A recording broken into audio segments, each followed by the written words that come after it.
Hey everybody, it's Irene with BrainStormAcres, and obviously I'm in the greenhouse, and today is cleanup and progress day.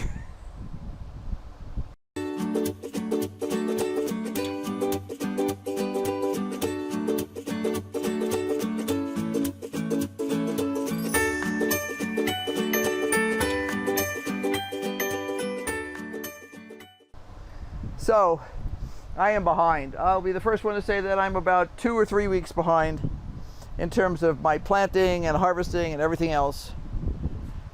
And part of that has been the weather. It was just too darn cold to plant some of the things that we wanted to plant back when I normally would have planted them. I would have had to keep them in the house because we don't have enough temperature control in the greenhouse. So we decided to just let it slide a little bit. It's always a risk, but everything should still come off fine anyway. So what I'm going to do this morning is I'm going to do a bunch of stuff. I brought out, the other day I talked about the fact that we have a pan up here that we used to grow sweet potato slips in last year.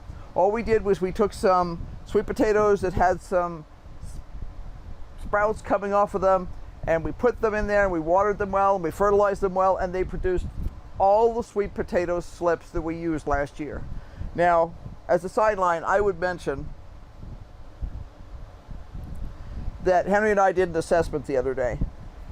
And this is a really important assessment because if you are actually trying to produce as much of your own vegetation as possible, and you like the things I'm going to mention, then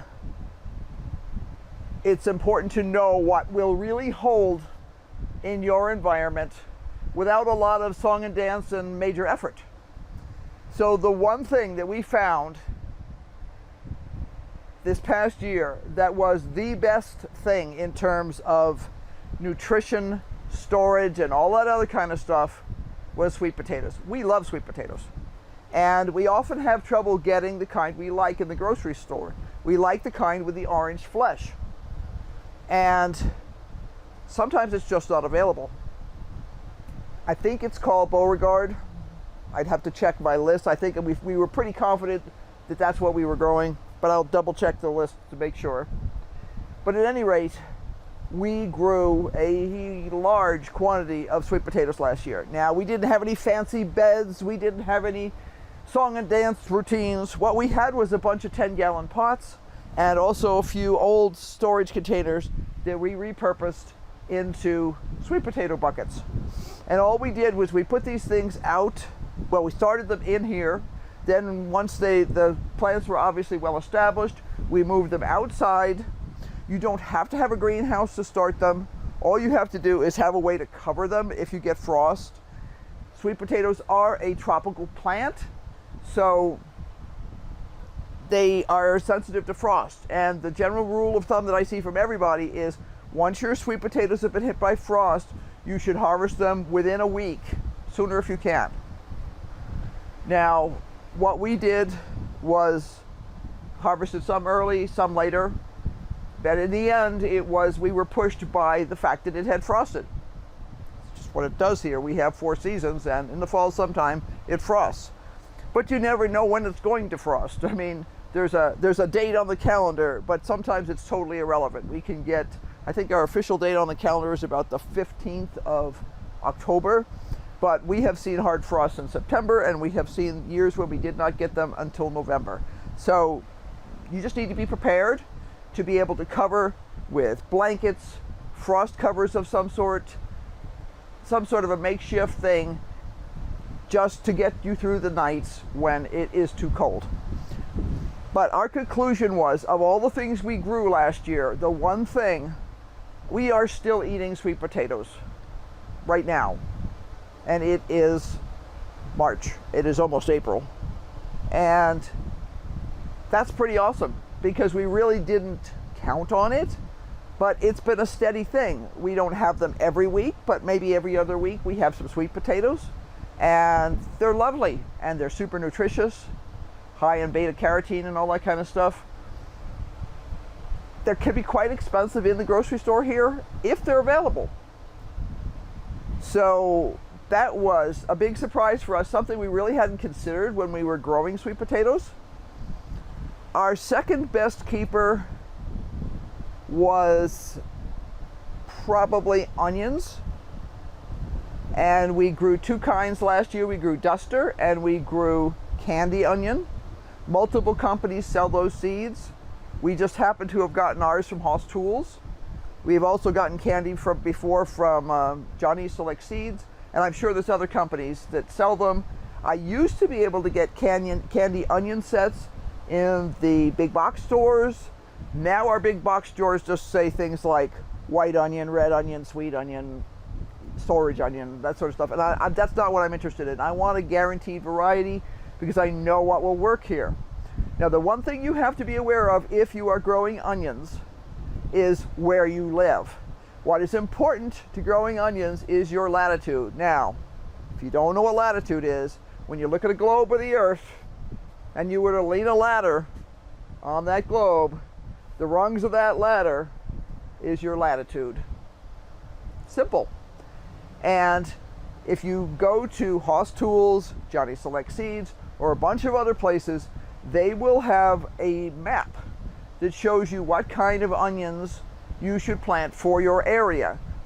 And it's what they call a day length map. Okay?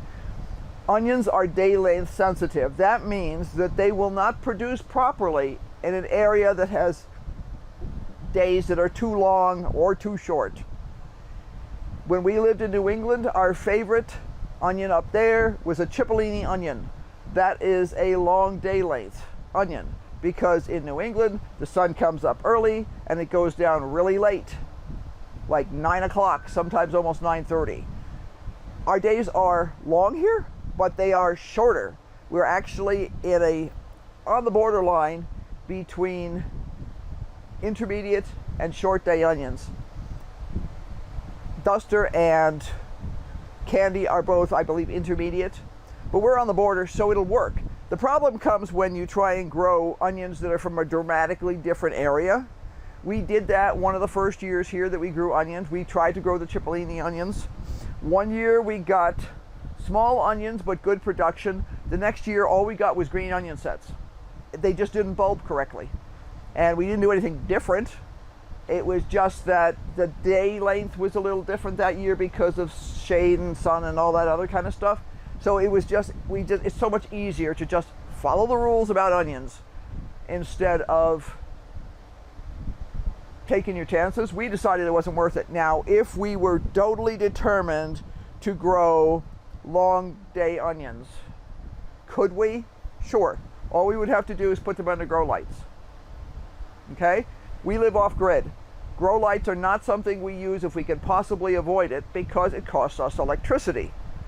And right now our system is not quite robust enough that when we get dreary days we have to run the generator. Well, if you've looked at the price of fuel recently, you know it has gone up, up, up. So not having to run the generator is a really good way for us to save money. It doesn't make sense for us to grow something that's going to add to our overhead when we're trying to reduce our overhead by growing things. So one of those things to think about. What else did we find that was a pretty good storer? Kohlrabi, surprisingly, are an excellent storer. They will last for several weeks in the refrigerator. They may not look wonderful by the time you get to them, but you peel that thick skin off of them, and I have had them last just fine for 4 weeks in the refrigerator. Now, 4 weeks is not a long time. For some people, they want a longer storage than that. It is possible with the right kind of storage conditions to store storage cabbage, and you have to grow a storage cabbage, not just any cabbage, for months. They will not look as good. The traditional way of storing them was to rip them out, roots and all, and hang them in the storage area. We do not have an area like that, so our cabbage gets turned into either sauerkraut or coleslaw, and we eat it fresh a lot or in stir fry. The other thing that we found that's stored okay, and it's funny because you think of potatoes as being a great storage thing. In our environment, it is not. It is too dry here.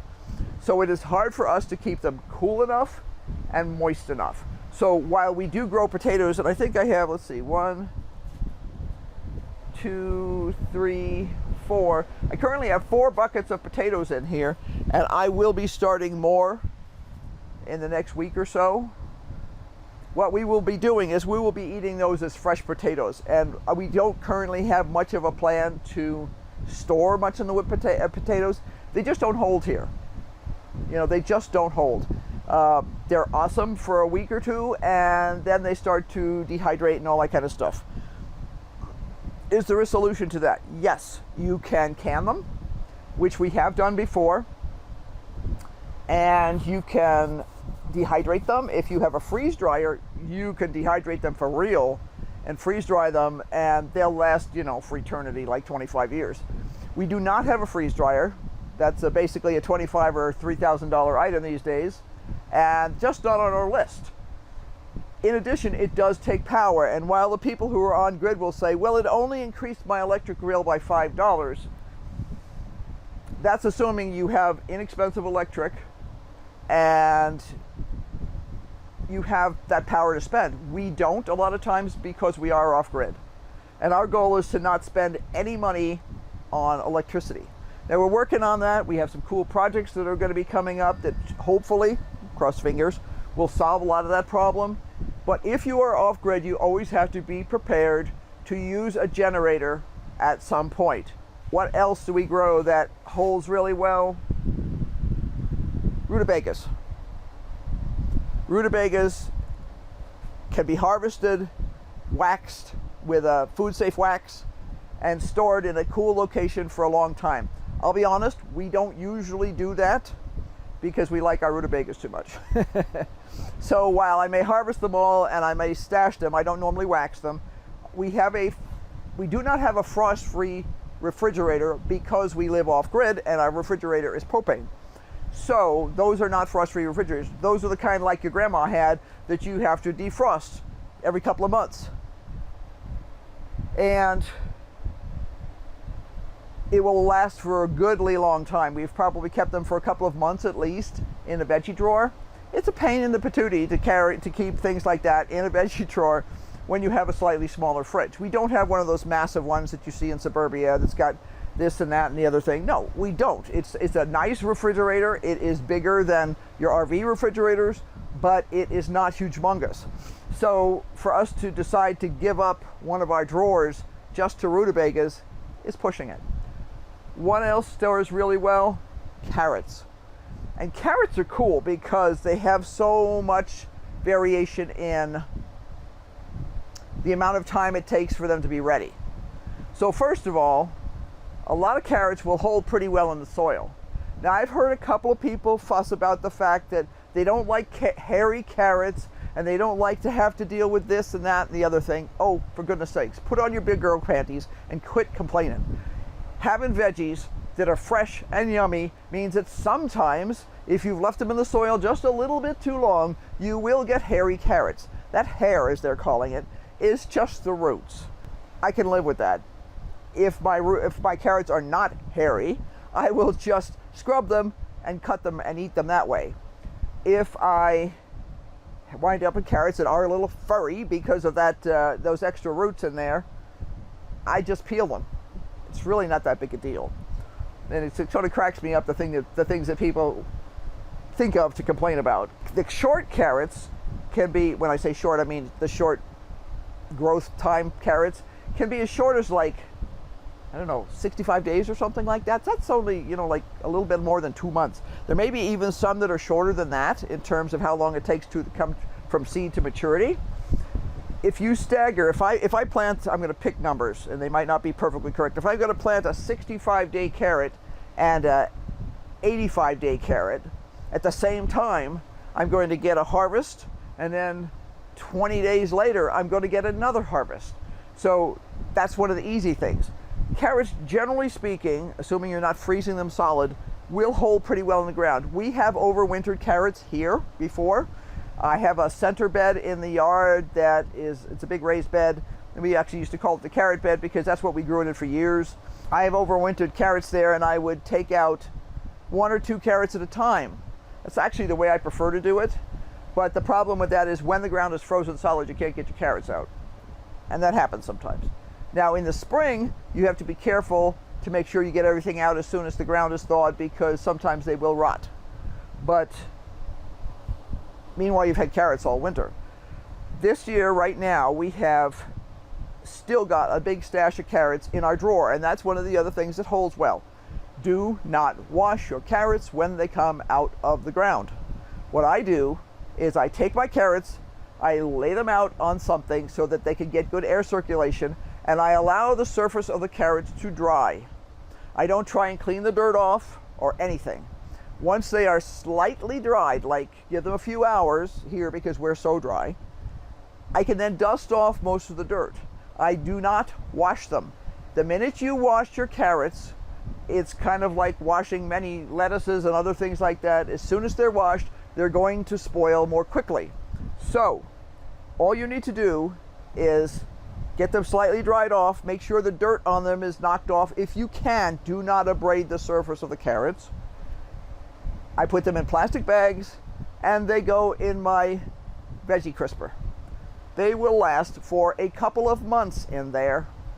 I check them very regularly because we're using them. We'll use a carrot here and there in a slaw or in a Chinese food or in an, like a stir fry or in a soup of some sort. So I'm in there on a regular basis, and I am always watching for anything that's getting a little off, if any fuzz arrives or anything like that. I don't instantly freak out. I wash things off if I have to at that point and let them dry before they go back in. I may even change the plastic bag if the bag has gotten a little funky. Don't put clean carrots back into a funky bag. Common sense, which does not appear to be that common these days. So, carrots hold really well. Important to think about when you're planting your veggies. What am I going to do today? Well, I guess you'll have to come back and see, because I have a bunch of things going on. And one of the first things I'm going to do is actually plant more sweet potatoes. So be sure to like and subscribe. Hit that notification bell, because obviously we have a ton going on. You can see that we have a pretty darn successful greenhouse. We're in that stage where things are being harvested out. There's a couple of things that are a little wilty right now. I didn't even bother watering them yesterday because I'm going to pull them out this morning. But lots going on. So until next time, bye. And be sure to keep brainstorming. Life's much better with it, and we do it all the time.